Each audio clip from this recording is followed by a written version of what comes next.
हमारे वीडियो की एक श्रोता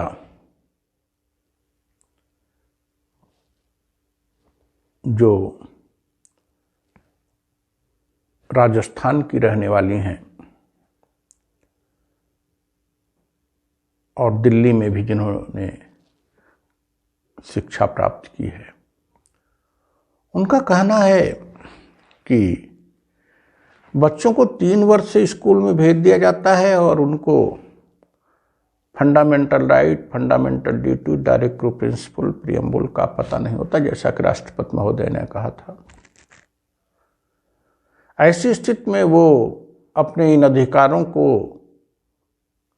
अगर सही से जाने तो उसका दुरुपयोग शासन प्रशासन नहीं कर पाएगा।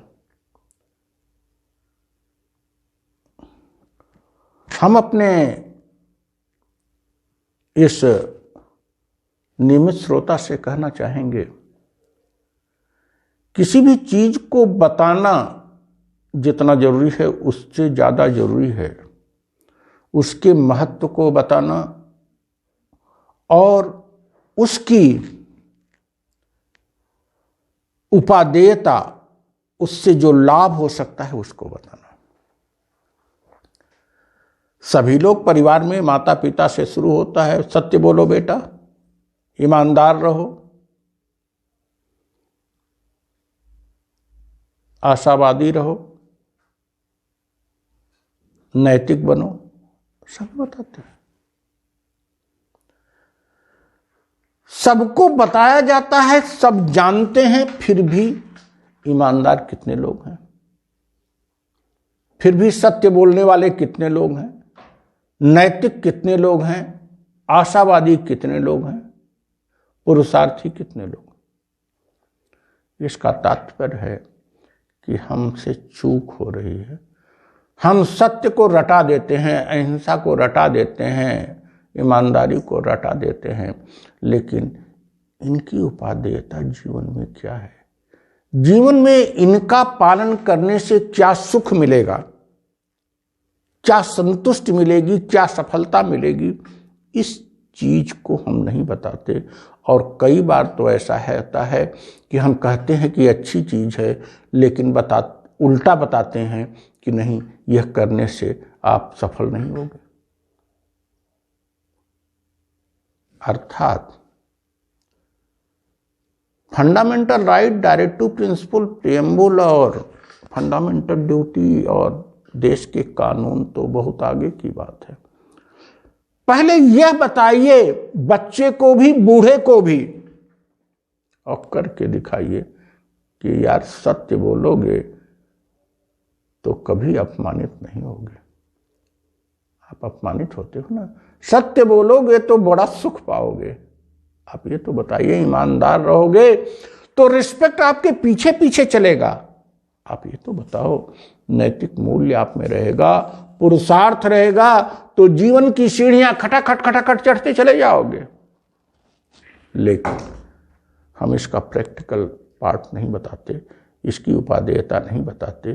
किताबी रूप में कहते हैं सत्य बोलो, अहिंसा का पालन करो, अहिंसा परमो धर्म, ईमानदार रहो, विश्व बंधुत्व की भावना रखो, नैतिक मूल्यों को अपनाओ, शराब मत पियो, बोलते चले जाते हैं। लड़का भी वैसे एक कान से सुनता है, ग्रहण कर लेता है, वो भी अपने बच्चे को बताएगा कि ईमानदार रहो।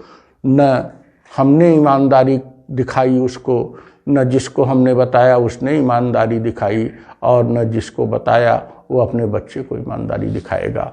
यही क्रम चलता चला जा रहा है। आवश्यकता इस बात की है, अगर फंडामेंटल राइट बताते समय उन 6 पॉइंट को रटाने के बाद 3 दिन में उसका प्रैक्टिकल किया जाए कि विचार अभिव्यक्ति की स्वतंत्रता से आपको कितना सुख मिल सकता है, संगठन बनाने से कितना सुख मिल सकता है, समानता के अधिकार से आप कैसे, शोषण से आपकी रक्षा हो सकती है, ये बताना चाहिए ना। अध्यापक को इसको एनालाइज करके बताना चाहिए, प्रैक्टिकल करके बताना चाहिए, उदाहरण दे के बताना चाहिए। और पेरेंट्स को भी अगर ईमानदार रहने की बात बच्चे से कहा जाए तो हर कुछ अंतराल पर ईमानदारी से मिलने वाले सुख को बताया जाए। यहां कहेंगे सच बोलो और उदाहरण दे देंगे राजा हरिश्चंद्र का। यहां दान देने की बात करेंगे, उदाहरण दे देंगे कर्ण की। यहां अपनी बात रखने की बात करेंगे, उदाहरण दे देंगे भीष्म पितामह की। बच्चा क्यों मानेगा? बच्चा को न भीष्म पितामह बनना है, न कर्ण बनना है, न हरिश्चंद्र बनना है। बच्चे को तो 21वीं सदी में सफलता चाहिए, सुख चाहिए और संतुष्टि चाहिए। तो ईमानदारी के वो उदाहरण दीजिए जिन्होंने, अहिंसा का गांधी का उदाहरण दो, सत्य का उदाहरण दो कि उन्हें कभी अपमानित नहीं होना पड़ा। आपको उदाहरण उन लोगों का देना पड़ेगा जो सफल रहे हैं, संतुष्ट जीवन जिए। कृष्ण का उदाहरण दो, संतुष्ट रहे हैं और जीवन का हर आनंद प्राप्त किए हैं। ईमानदार की बात करोगे, दान की बात करोगे, सत्य की बात करोगे और साथ साथ उदाहरण दे दोगे कि दुख भरा जीवन, अरे सत्य बोलने वाले को तो दुख आ ही नहीं सकता। मुक्ताकाश की तरफ से मैं चुनौती देता हूं कि सत्य अगर आप बोल रहे हैं तो लोगों को देखने में लग सकता है कि आप दुखी हो, लेकिन दुख दूर दूर तक आपको नहीं आएगा। आपको केवल और केवल सुख मिलेगा।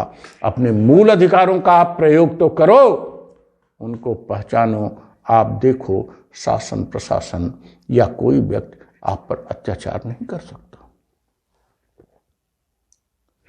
इसलिए आवश्यकता इस बात की है, जितना जोर हम तथ्य को बताने में लगते हैं उसका 10 गुना जोर उस तथ्य की प्रासंगिकता, उस तथ्य के औचित्य, उस तथ्य की उपादेयता और उस तथ्य से मिलने वाले सुख, संतोष, सफलता की बात करें। अगर ऐसा करेंगे तो निश्चित रूप से हमारे संविधान की तमाम बातें, हमारी संस्कृति की तमाम बातें, हमारे नैतिक मूल्य की तमाम बातें हमारे जीवन को चरमोत्कर्ष पर पहुंचाएंगी। Thank you.